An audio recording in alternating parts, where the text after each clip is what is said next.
Leyton Orient keeper Lawrence Vigouroux says racism is getting worse. 5 years ago Lawrence Vigouroux opened his Instagram account to discover racist abuse waiting for him, but the sender was able to delete the evidence and escape the repercussions. So when it happened again last week, in the latest case of an issue that is blighting the game and society, the Leyton Orient goalkeeper's response was very different. "I've had it before," former Tottenham and Liverpool youngster Vigouroux, 27, recalled.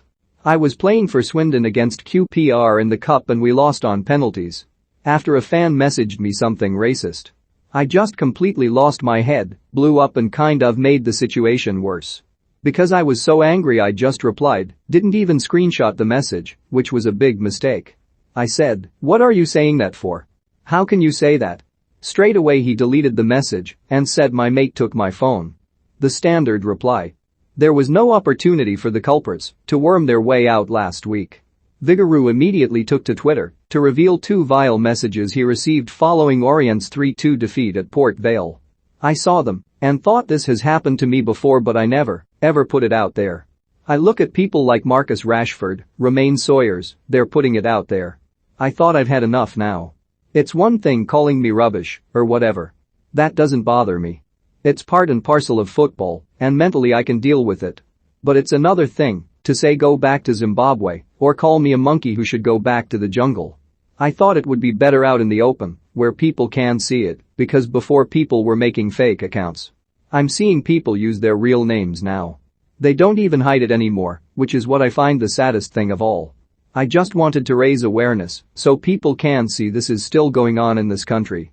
I find it sad that someone can think they're superior because they're a different skin color to me. That was the main thing I took away from it.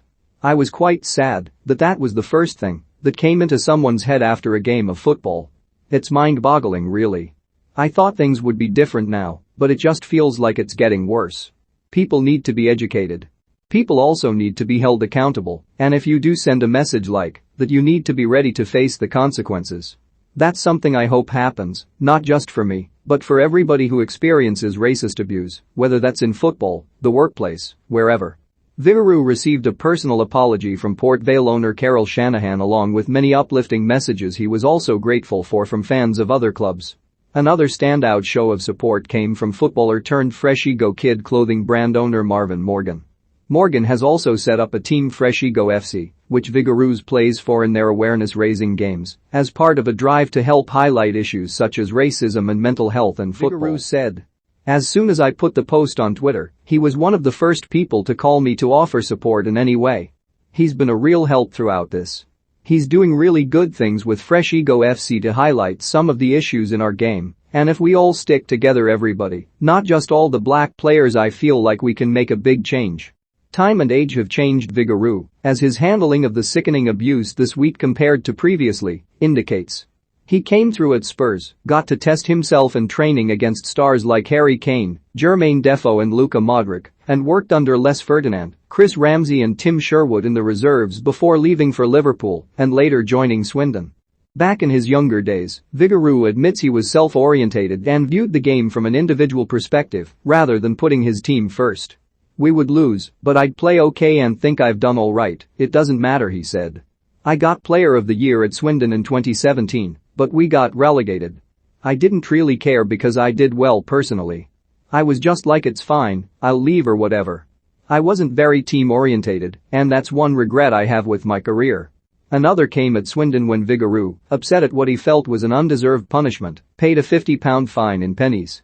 He quickly took the coins back and paid the fine in notes, but the damage was already done. That infamous episode has also followed him around and contributed to the perceptions of Vigouroux among some in the game which have held him back. But during his 6-month spell in Chile in 2019 at Everton de Vina del Mar, a penny of a different kind dropped. Not playing and being alone abroad away from his young family gave Vigouroux plenty of time to think. "It was then I realized the way I've been acting is not acceptable," said Vigouroux. "I needed to be more supportive as a teammate. I had enough of not playing, but my attitude was actually the best I've ever been in my career." That has continued since he returned to England and joined promotion hopefuls Orient, starting every league game for the club since February 2020. "I feel like that period of 5-6 months of not playing really helped me mentally," said Vigouroux, who faces his former Swindon manager from the fining episode on Saturday when Orient travelled to Mark Cooper's Barrow. Before, people would say you drew 0-0, you got a clean sheet. Now I'm fuming because I want to win.